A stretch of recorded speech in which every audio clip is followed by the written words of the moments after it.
But unbeknownst to us, we grew up in the period, as I write, called white flight. Yeah. That is, families like ours, upstanding families like ours, who were doing everything we were supposed to do and better. As we moved in, white folks moved out because they were afraid of what our families represented. And I always stop there when I talk about this out in the world because, I want to remind white folks that y'all were running from us, because This family. Yeah. This family, with all the values that you read about, Yeah.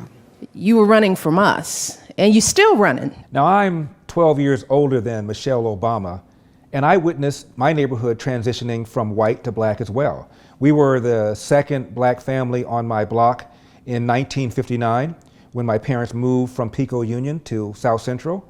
And within a few years, as happened apparently in Michelle Obama's neighborhood, virtually all the whites moved out. Now, I got to tell you something. I went to a high school, Washington High School, where maybe a third to 50% of the students were white.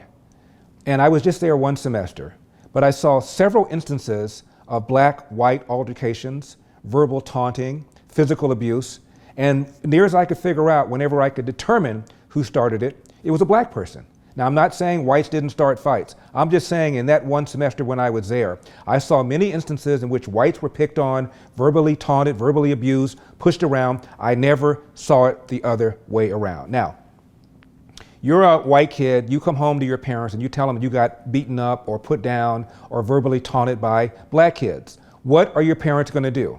They're going to move out. Now, I'm not saying that all of the moving out had to do with that, but to ignore the fact that a lot of times there was friction between blacks and whites, and a lot of time the friction was started by a black person, is to ignore a much more complicated picture, and Michelle Obama is ignoring the reality. Let me give you another example. First day high school, Washington High School. I'm eating lunch by myself. There's a white kid not too far from me eating lunch by himself. 3 or 4 black guys come up to him, and one black guy carefully removes a white handkerchief from his pocket, lays it on the rail that the white kid was leaning against, and says, "Clean my shoe." And the white kid says, "Excuse me?" And the black guy said, "I said shine my shoe." And the white kid said, "Why should I shine your shoe? I don't even know you. I haven't done anything to you." And the black guy looked at the clock, pointed to it, and said, "When that clock strikes 1 o'clock, the bell's going to go off. If that bell goes off and you haven't shined my shoe, I'm going to kick your you-know-what." Tick, tick, tick. More and more people started gathering around, and the white kid refused to shine his shoe. The bell went off, and the black kid balled his fist up and hit that white kid in the face. And let me tell you something. When somebody gets hit in the face in real life, it doesn't sound like television. It sounded awful.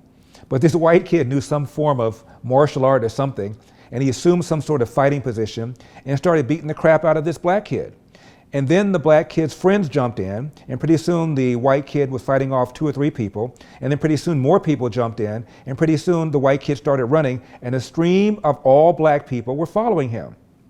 Now again, I saw lots of things like that over the course of that semester. Nothing quite that dramatic. Now, how many white kids went home to their mothers and fathers and said, "Look, I got bullied, I got picked on, I got pushed around, I got hit for no reason"? How many times did it happen? And when it did happen, how many parents do you think said, "Okay, we've got to move"? All I'm saying is to ignore this is to ignore a much more complicated picture. I had a very good friend who was an amazing athlete, but he had an attitude. And the coach, white coach, did not know how to deal with him and with the black kids who moved into the neighborhood. Many of them were very disrespectful. In one case, my friend came to practice late. He was the best player on the team. The coach dressed him down verbally, and my friend took off his jersey, threw it in the coach's face, and the coach started him. Now, when all the major colleges came, when Notre Dame came, when UCLA came, when Marquette came to recruit this guy, the coach told the truth about what happened. And my friend did not get recruited at any of the major schools and blamed it on the coach's racism, as opposed to the way he treated that coach. All I'm saying is there were a lot of instances like that when I was growing up, which is why there was also in my neighborhood black flight. A lot of black people moved out or sent their kids to Catholic schools because of the growing violence that was going on in some of these public schools. And this is well before busing. Another thing about white flight. Eric Holder, Obama's AG, complained about what he called pernicious racism. One example he gave was the fact that black boys are suspended and expelled from school disproportionately more compared to their percentage in that given school student body. Jesse Jackson made the same argument back in 1999 when Decatur, Illinois, a school district there, kicked out a bunch of black kids for fighting after a football game.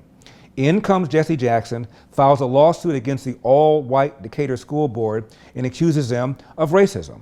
The Decatur School Board, however, defended itself by pointing out, irrespective of the race of the school board, irrespective of the race of the teacher, all across America, black boys are disproportionately kicked out or suspended from school.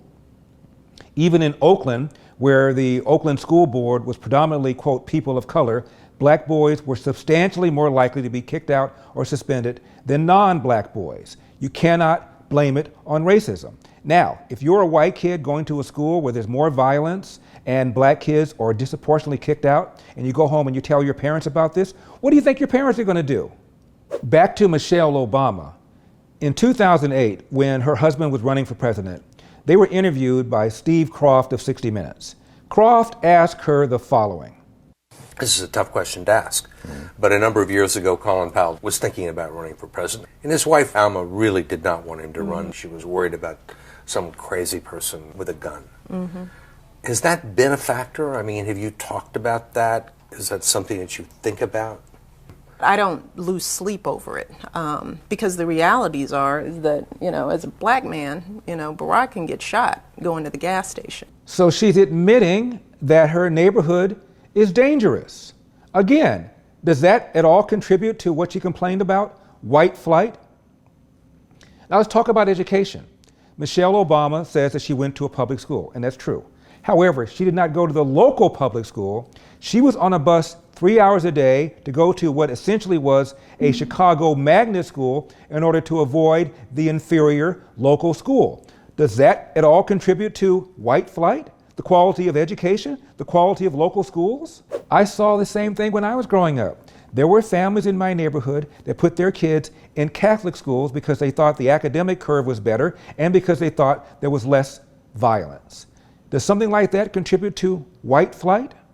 Alexandria Ocasio-Cortez inadvertently also made the case for white flight when she talked about what her family did in order for her to avoid going to an inferior local government school. I looked at the quality of education in the Bronx, and they looked at 50% dropout rates. They looked at the inequity of education, the inequity of education funding, the fact that teachers weren't paid, the fact that kids weren't given their tools to succeed, and that, frankly, it not only had to do with their income, but it had to do with their melanin too.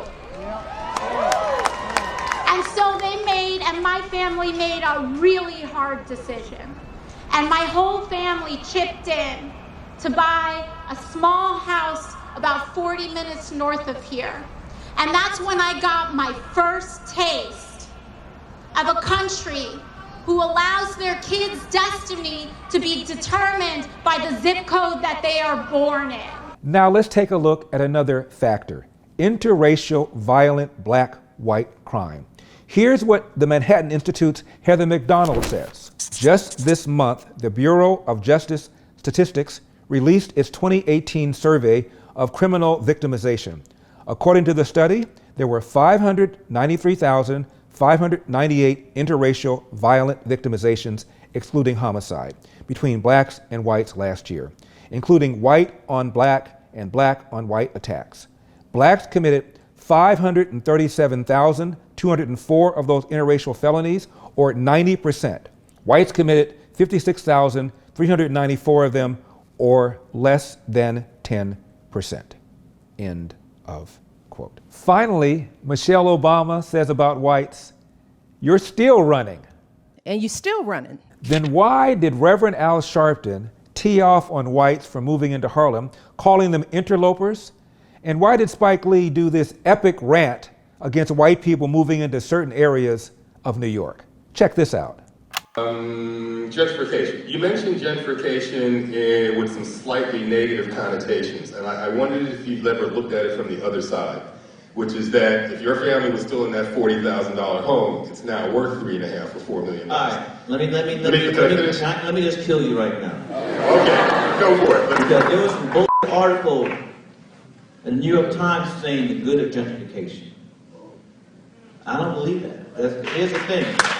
I grew up here in Fort Greene. I grew up here in New York. It's changed. And why does it take influx of white New Yorkers in the South Bronx, in Harlem, in Bed-Stuy, in Crown Heights for the facilities to get better? The garbage wasn't picked up every motherfucking day when I lived in 165 Washington Park. PS20 was not good. PS11, Rothschild 294. So why the police went around? When you see white mothers pushing their babies in strollers 3 o'clock in the morning to 125th Street, that must tell you something. And I don't dispute that. Whoa. And even more. Let me kill you some more. I'm coming back.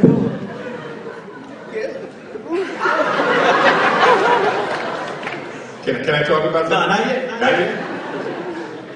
And then the Christopher Columbus syndrome. You can't discover this. We've been here.